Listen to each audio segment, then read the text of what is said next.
इतिहास में कुछ मिशन ऐसे होते हैं जिनकी फाइलें बंद अलमारियों में नहीं बल्कि मुल्क की किस्मत के साथ दफन कर दी जाती हैं।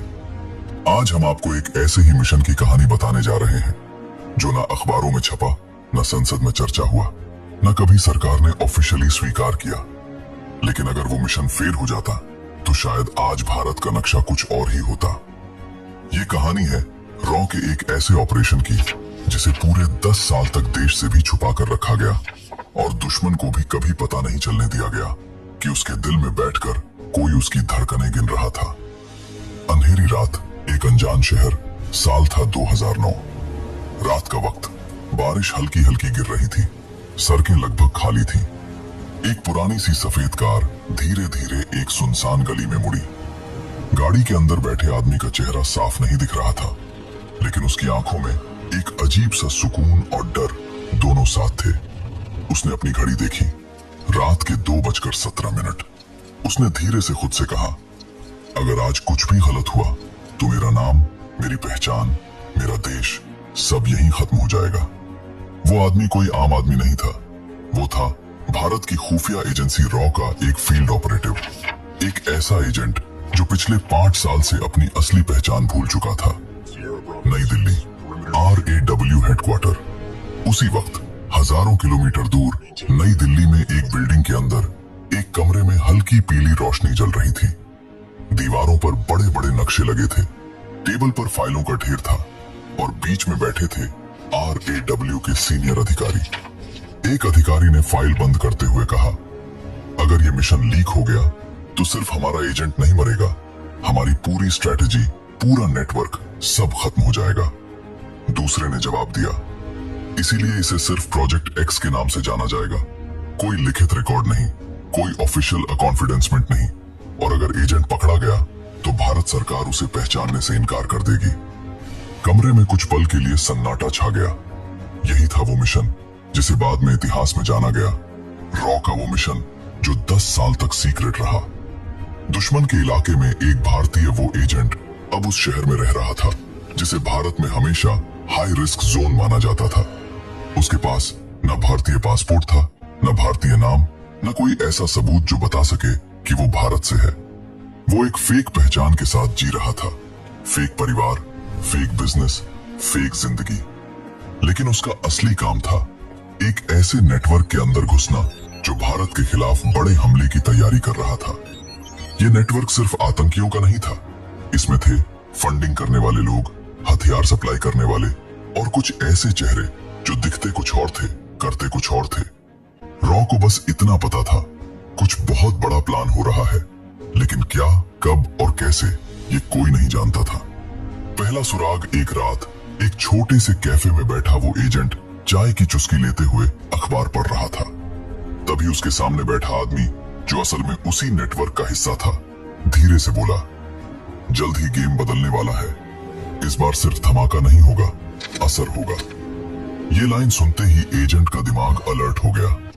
उसने उसी रात एक कोडेड मैसेज भेजा जो दिखने में एक आम बिजनेस रिपोर्ट जैसा था, लेकिन असल में वो रॉ के लिए एक वार्निंग थी। नई दिल्ली में बैठे अधिकारियों को समझ आ गया, कुछ बहुत बड़ा आने वाला है। मिशन का असली मकसद, रॉ ने अब इस मिशन को हाईएस्ट प्रायोरिटी दे दी। उनका लक्ष्य साफ था, प्लान का पता लगाना, नेटवर्क की जड़ तक पहुंचना और बिना शोर मचाए उसे अंदर से तोड़ देना। लेकिन सबसे बड़ी मुश्किल थी, दुश्मन बहुत चालाक था।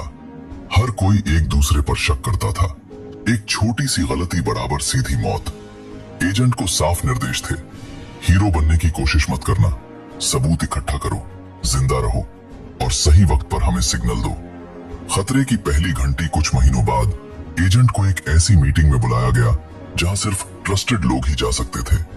वो समझ गया, अब वो अंदर की सबसे खतरनाक लेयर तक पहुंच चुका है। मीटिंग में जो बातें उसने सुनी, उन्हें सुनकर उसके हाथ पैर ठंडे पड़ गए। ये कोई छोटा हमला नहीं था, ये कोई सिंगल सिटी अटैक नहीं था, ये एक ऐसा प्लान था जो भारत की सिक्योरिटी सिस्टम की रीढ़ तोड़ सकता था। उसी रात उसने एक और कोडेड मैसेज भेजा। इस बार मैसेज छोटा था, लेकिन मतलब बहुत बड़ा था। We are running out of time. नई दिल्ली में रॉ के वॉर रूम में एक सीनियर ऑफिसर ने धीरे से कहा, अगर ये सही है तो हमें इतिहास का सबसे रिस्की कोवर्ट ऑपरेशन शुरू करना पड़ेगा। दूसरे ने पूछा, और अगर हमारा एजेंट पकड़ा गया? जवाब मिला, तो हम उसे बचा नहीं पाएंगे और वो मिशन हमेशा के लिए दफन। जब दुश्मन के घर में बैठकर उसकी साजिश सुनी जाए तो सबसे मुश्किल काम होता है अपने चेहरे पर डर नहीं और दिल में जल्दबाजी नहीं दिखाना। RAW का एजेंट अब उस स्टेज पर पहुंच चुका था जहां एक गलत कदम और सब कुछ खत्म। नई दिल्ली, अलर्ट मोड। नई दिल्ली में RAW हेडक्वार्टर की रातें अब पहले जैसी शांत नहीं थी। वॉर रूम में बड़ी स्क्रीन पर नक्शे खुले थे, डेटा आ रहा था, एनालिसिस चल रहा था और हर रिपोर्ट का नतीजा एक ही था। एक सीनियर ऑफिसर ने कहा, अगर ये प्लान सक्सीड हो गया तो हमें सिर्फ जान का नुकसान नहीं होगा, हमारी स्ट्रेटेजिक क्रेडिबिलिटी खत्म हो जाएगी। दूसरे ने फाइल पलटते हुए कहा, हमारे पास सिर्फ एक रास्ता है, इस नेटवर्क को अंदर से तोड़ना, और वो सिर्फ वही कर सकता है जो पहले से उनके अंदर बैठा है। सबकी नजर उसी एक नाम पर टिक गई जिसे फाइलों में सिर्फ एजेंट X लिखा गया था। दुश्मन के इलाके में शक की परछाई। वो एजेंट अब पहले जैसा सेफ नहीं था। उसे महसूस होने लगा था कि उसकी बातें ऑब्जर्व की जा रही हैं, उसकी मूवमेंट्स नोट की जा रही हैं और कुछ लोग उसे जरूरत से ज्यादा गौर से देख रहे हैं। एक शाम जब वो अपने फेक ऑफिस से निकल रहा था, उसे लगा जैसे कोई उसका पीछा कर रहा है। उसने रास्ता बदला, फिर भी वही फुटस्टेप्स। वो समझ गया, गेम डेंजरस हो चुका है। उस रात उसने रॉ को सिर्फ एक लाइन भेजी, दे आर गेटिंग क्लोजर। कुछ दिन बाद नेटवर्क की एक क्लोज डोर मीटिंग थी। इस मीटिंग में सिर्फ टॉप लेवल लोग बुलाए गए थे। एजेंट X भी वहां मौजूद था। एक आदमी जिसकी आंखें बहुत ज्यादा शार्प थी अचानक बोला, हमारे बीच कोई ऐसा है जो सवाल बहुत ज्यादा पूछता है। कमरे में सन्नाटा छा गया। एजेंट X ने अपना चेहरा बिल्कुल नॉर्मल रखा, लेकिन अंदर से उसका दिल तेज धड़क रहा था। वो आदमी आगे बोला, और जो ज्यादा सवाल पूछता है या तो वो बहुत लॉयल होता है या फिर बहुत डेंजरस। कुछ सेकंड का सन्नाटा, फिर वो आदमी हंस पड़ा और बोला, रिलैक्स, अभी नहीं पता कौन है, लेकिन पता चल जाएगा। एजेंट X समझ गया, वो अब सस्पेक्ट लिस्ट में है। रॉ का बड़ा फैसला, नई दिल्ली में इमरजेंसी मीटिंग बुलाई गई। एक अधिकारी ने साफ कहा, अगर हमने अभी एक्शन नहीं लिया तो या तो हमला होगा या हमारा एजेंट मारा जाएगा। दूसरे ने जवाब दिया, लेकिन अगर हमने जल्दी की तो पूरा नेटवर्क अलर्ट हो जाएगा और 10 साल की मेहनत मिट्टी में मिल जाएगी। काफी देर की बहस के बाद रॉ चीफ ने कहा, हम हाफ मेजर नहीं लेंगे, या तो हम पूरा खेल पलटेंगे या फिर इस मिशन को यहीं खत्म कर देंगे। और वहीं लिया गया एक बहुत रिस्की डिसीजन। एजेंट X को सिर्फ ऑब्जर्वर नहीं रहना था, अब उसे एक्टिव प्लेयर बनना था। मतलब उसे दुश्मन का भरोसा जीतना था और उनके कोर सर्कल के अंदर घुसना था। दुश्मन का भरोसा जीतने की खतरनाक चाल। एजेंट X ने एक ऐसा कदम उठाया जो उसे या तो बहुत ऊपर ले जा सकता था या सीधे कब्र तक। उसने नेटवर्क को एक फेक लेकिन बिलीवेबल जानकारी दी, ऐसी जानकारी जो भारत के एक सेंसिटिव सिस्टम से जुड़ी लगती थी। ये एक कंट्रोल्ड लीक था, रॉ की तरफ से प्लान्ड। नेटवर्क के लोग इंप्रेस्ड हुए। एक सीनियर आदमी ने कहा, शायद तुम हमसे ज्यादा यूजफुल हो जितना हम सोच रहे थे। यही वो पल था जब एजेंट X को इनर सर्कल में जगह मिलने लगी। लेकिन खतरा अब और बढ़ गया था, क्योंकि अब वो सिर्फ देख नहीं रहा था, अब वो सीधे खेल का हिस्सा बन चुका था। असली प्लान की झलक कुछ हफ्तों बाद उसे एक सिक्योर लोकेशन पर बुलाया गया। वहां एक बड़ा डिजिटल मैप खुला था। उस पर कई इंडियन सिटीज के नाम मार्क्ड थे। कुछ जगहों पर रेड सर्कल्स थे। एजेंट X की रूह कांप गई। ये कोई सिंबॉलिक थ्रेट नहीं था, ये एक मल्टी लेयर्ड ऑपरेशन था जिसमें लॉजिस्टिक्स, फंडिंग, टाइमिंग सब कुछ प्लान्ड था। एक आदमी बोला, जब ये शुरू होगा तो कोई समझ भी नहीं पाएगा कि हुआ क्या है। एजेंट X ने दिमाग में सब कुछ याद कर लिया, जगहें, टाइमिंग और सबसे जरूरी की लोग। लेकिन उसे पता था वो ये सब एक साथ रॉ को नहीं भेज सकता। एक गलत ट्रांसमिशन बराबर पकड़े जाना। सबसे खतरनाक रात उसी रात उसने बहुत रिस्की तरीके से एक कोडेड पैकेट भेजा। मैसेज छोटा था लेकिन इनफ था। They are ready, multiple targets, time is near. रॉ में हड़कंप मच गया। एक अधिकारी बोला, अब काउंटडाउन शुरू हो चुका है। दूसरे ने कहा, या तो हम अभी चेस बोर्ड पलटेंगे या फिर चेकमेट झेलेंगे। एजेंट एक्स अब दो आग के बीच फंस चुका था। एक तरफ दुश्मन का शक, दूसरी तरफ वक्त की कमी, और सबसे डरावनी बात यह थी, उसे अभी भी नहीं पता था कि इस नेटवर्क में कौन सा आदमी असली मास्टरमाइंड है। लेकिन असली तूफान तो अभी आना बाकी था, क्योंकि अगला कदम ऐसा था जो या तो भारत को बचा सकता था या फिर इस एजेंट को हमेशा के लिए इतिहास से मिटा सकता था। जासूसी की दुनिया में सबसे बड़ा दुश्मन बंदूक नहीं होती, सबसे बड़ा दुश्मन होता है शक। और जब शक पैदा हो जाए तो जिंदगी सेकंडों में खत्म हो सकती है। एजेंट एक्स अब उस स्टेज पर था जहां हर कदम मौत और जिंदगी के बीच का फैसला था। शक अब यकीन में बदल रहा था। पिछले कुछ दिनों से एजेंट एक्स नोटिस कर रहा था, उसके पीछे वही दो चेहरे बार बार दिख रहे थे। उसकी कॉल्स लिमिटेड हो गई थी, कुछ मीटिंग से उसे बाहर रखा जाने लगा था। एक रात जब वो अपने सेफ हाउस जैसी दिखने वाली जगह पर लौटा, उसे एहसास हुआ कमरे की चीजें बदली हुई हैं। मेज का एंगल बदला था, कुर्सी थोड़ी सी खिसकी हुई थी और अलमारी का दरवाजा वो बंद नहीं था जैसा वो छोड़कर गया था। वो समझ गया, दे सर्च्ड माय रूम। मतलब साफ था, वो अब ऑफिशियल सस्पेक्ट बन चुका था, वो आदमी जो सब कुछ बदल देता है। अगली सुबह नेटवर्क का वही शार्प आइड सीनियर आदमी उसे मिलने बुलाता है। कमरा छोटा था, खिड़कियां बंद थीं और बाहर दो आर्म्ड गार्ड्स खड़े थे। वो आदमी मुस्कुराया और बोला, तुम जानते हो मुझे तुम पसंद हो, लेकिन इस काम में पसंद नापसंद नहीं चलती, सिर्फ भरोसा चलता है। फिर उसने टेबल पर एक फाइल रख दी। उस फाइल में एजेंट एक्स की पिछले कई महीनों की मूवमेंट रिपोर्ट थी। वो बोला, बताओ तुम असल में हो कौन?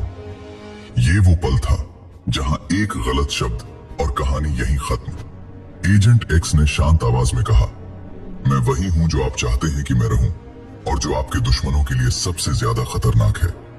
कमरे में कुछ सेकंड का सन्नाटा, फिर वो आदमी हंसा और बोला, इंटरेस्टिंग, बहुत इंटरेस्टिंग। लेकिन उसकी आंखों में हंसी नहीं थी। पहला बड़ा बिट्रेयल। उसी रात नेटवर्क के अंदर से ही एक आदमी को पकड़ा गया। कहा गया कि वो डबल गेम खेल रहा था। एजेंट एक्स को दूर से ये सब देखने दिया गया। उस आदमी को मार दिया गया और फिर वही सीनियर आदमी बोला, देख लिया, जो भरोसे के लायक नहीं होता उसका यही अंजाम होता है। ये एक साफ मैसेज था, next could be you. Agent x समझ गया, अब टाइम खत्म हो रहा है। रॉ का काउंटर प्लान नई दिल्ली में। रॉ वॉर रूम पूरी तरह एक्टिव था। सैटेलाइट फीड्स, एनक्रिप्टेड इंटरसेप्ट्स और ग्राउंड इनपुट्स, सब कुछ एक साथ एनालाइज हो रहा था। एक अधिकारी बोला, हमारे पास उसके भेजे हुए इनपुट से काफी कुछ क्लियर हो चुका है। दूसरे ने कहा, लेकिन अभी भी मास्टरमाइंड सामने नहीं आया है। रॉ चीफ ने फैसला सुनाया, हम अब सिर्फ रोकेंगे नहीं, हम उनके पूरे नेटवर्क को एक ही झटके में एक्सपोज करेंगे। प्लान था, दुश्मन को लगे कि उनका ऑपरेशन रेडी है और उसी वक्त उनके की लोगों को अलग अलग जगहों से उठाया जाए। लेकिन इसके लिए एक चीज जरूरी थी, एजेंट एक्स को अंदर रहना था और आखिरी कंफर्मेशन भेजनी थी। सबसे खतरनाक मिशन, आखिरी मैसेज। एजेंट एक्स को पता था ये उसका लास्ट मूव हो सकता है। अगर वो पकड़ा गया तो कोई उसे बचाने नहीं आएगा। उसने एक पब्लिक जगह चुनी, भीड़, शोर और मूवमेंट के बीच। एक पुराने फोन से, एक पुराने तरीके से उसने रॉ को आखिरी कोडेड मैसेज भेजा, mastermind identified, final phase starting, move now. Message भेजते ही उसने फोन तोड़ दिया और उसी पल उसने देखा दो लोग उसकी तरफ बढ़ रहे हैं। वो भागा नहीं, वो सीधे भीड़ में घुस गया। एक रास्ता बदला, फिर दूसरा, फिर एक तंग गली। पीछे फुटस्टेप्स तेज हो गईं। एक आदमी चिल्लाया, रुको। एजेंट एक्स ने एक कॉर्नर लिया और अचानक एक लोकल पुलिस चेक पॉइंट के सामने आ गया। वो रुक गया, पीछा करने वाले लोग भी रुक गए। कुछ सेकंड के लिए सब फ्रीज हो गया, फिर वो लोग पीछे हट गए। एजेंट एक्स बच गया था, लेकिन वो जानता था अगली बार लक साथ नहीं देगा। नेटवर्क के अंदर आखिरी मीटिंग कुछ दिन बाद एक फाइनल क्लोज डोर मीटिंग रखी गई। यही असली मास्टरमाइंड आने वाला था। एजेंट एक्स भी वहां मौजूद था। कमरा हेवी सिक्योरिटी में था। मोबाइल डिवाइसेस सब बाहर। और फिर वो आदमी अंदर आया जिसे सब साइलेंट बॉस कहते थे। एजेंट एक्स ने उसे देखा और उसके दिमाग में बस एक ही लाइन गूंजी, यही है असली मास्टरमाइंड।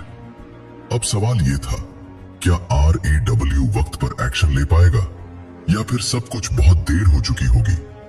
एक तरफ दुश्मन का आखिरी दांव, दूसरी तरफ RAW की पूरी ताकत और बीच में फंसा हुआ एक आदमी जिसकी पहचान, जिसका नाम इतिहास कभी नहीं जान पाएगा। क्योंकि जो होने वाला था वो सिर्फ एक मिशन नहीं था, वो था एक पूरा सिस्टम तोड़ देने वाला झटका।